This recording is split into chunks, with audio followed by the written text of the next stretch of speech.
Assalamualaikum warahmatullahi wabarakatuh. Alhamdulillah rabbil alamin, hamdan yuwafi ni'amahu wa yukafi mazidah. Ya Rabbana lakal hamdu kama yanbaghi li jalali wajhikal karim wa azimi sultanik. Allahumma salli wa sallim wa barik ala Muhammadin wa ala alihi wa sahbihi wa sallim. Sidang jemaah zuhur Masjid Selasih yang dimuliakan Allah. Allah Subhanahu wa ta'ala menciptakan manusia itu dalam bentuk yang sebaik-baiknya.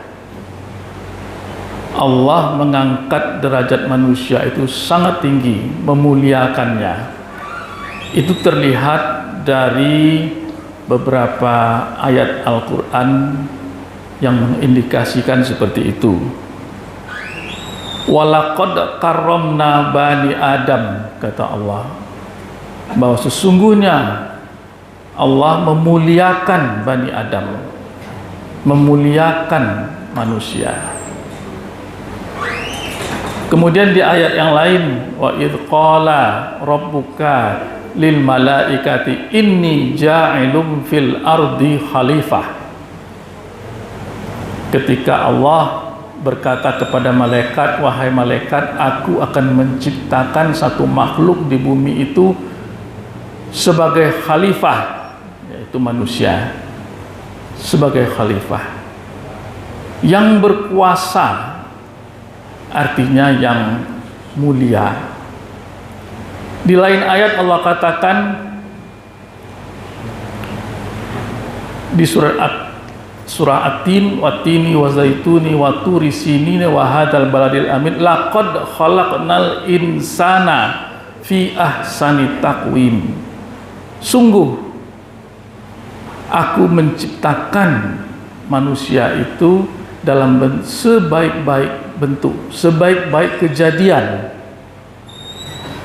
Jadi nyata sekali bahwa manusia itu makhluk yang unggul, kata Allah Subhanahu wa ta'ala. Tetapi kita harus menyadari kenapa manusia itu dikatakan unggul. Nah, manusia mempunyai kecerdasan, itu yang membuat dia unggul daripada makhluk-makhluk yang lain. Tapi kecerdasan itu bertingkat-tingkat. Ada 3 kualifikasi kecerdasan. Yang pertama yang kita kenal sebagai kecerdasan intelektual. Jadi logiknya, kemampuan berpikirnya, logikanya, itu kecerdasan intelektual. Dengan mudah dia akan memperkalikan 2 kali 3 sama dengan 6, 4 kali 6 sama dengan 24, dan seterusnya. Dia bisa mencerna secara logik, kalau begini maka nanti begitu, kalau begini maka begitu. Kausa itu bisa dia simpulkan dari fenomena. Itu kecerdasan intelektual. Yang kedua adalah yang tadi itu, yang kecerdasan intelektual itu adalah yang paling rendah, yang paling rendah.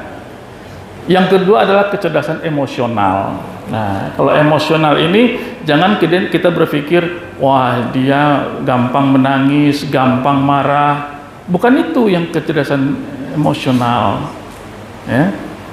Tapi kemampuan dia berempati, bisa merasakan apa yang dirasakan oleh orang lain. Itu kecerdasan emosional. Dia punya komitmen yang kuat, itu emosional. Dia punya loyalitas, itu emosional. Ia punya motivasi yang tinggi untuk menggapai sesuatu, itu kecerdasan emosionalnya. Dan itu letaknya di tingkat kedua dari tahap kecerdasan manusia. Dan yang ketiga, nah ini yang paling tinggi, dan itulah yang membawa manusia kepada kemuliaan, yang ketiga ini adalah kecerdasan spiritual. Kecerdasan spiritual itu dia selalu bertanya pada dirinya, kegiatan mana sajakah yang akan saya lakukan yang punya nilai ibadah. Nah, semuanya itu nanti merujuk kepada nilai ibadah. Itu yang kecerdasan intelektual. Dia punya kemampuan untuk memilih-milih mana aktivitasnya yang bernilai ibadah. Tidak semua orang bisa begitu. Tidak semua orang bisa begitu. Kalau soal matematika, kali mengali, itu semua orang bisa. Kalau soal menangis, tertawa, marah, semua orang bisa. Tapi yang tadi ini yang kecerdasan paling tinggi, kecerdasan spiritual, memilih mana aktivitas, tindakan yang punya nilai ibadah. Nah, itu yang paling tinggi, dan itu yang semestinya dimiliki oleh setiap orang sehingga dia menjadi mulia. Kalau tidak, kalau hanya mengandalkan yang pertama tadi, maka jadilah dia orang jahat yang hebat, punya kemampuan ilmu pengetahuan tapi tidak punya rasa, tidak punya sangkutan dengan penciptanya. Kalau hanya yang kedua yang dia miliki, maka jadilah dia orang yang penangis, penyedih, yang suka bawa perasaan, baper. Nah, itu. Tapi kalau yang ketiga, di situ baru dia mulia.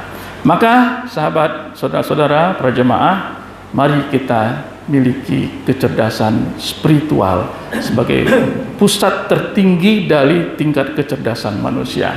Fa'tabiru ya ulil absar la'allakum turhamun. Assalamualaikum warahmatullahi wabarakatuh.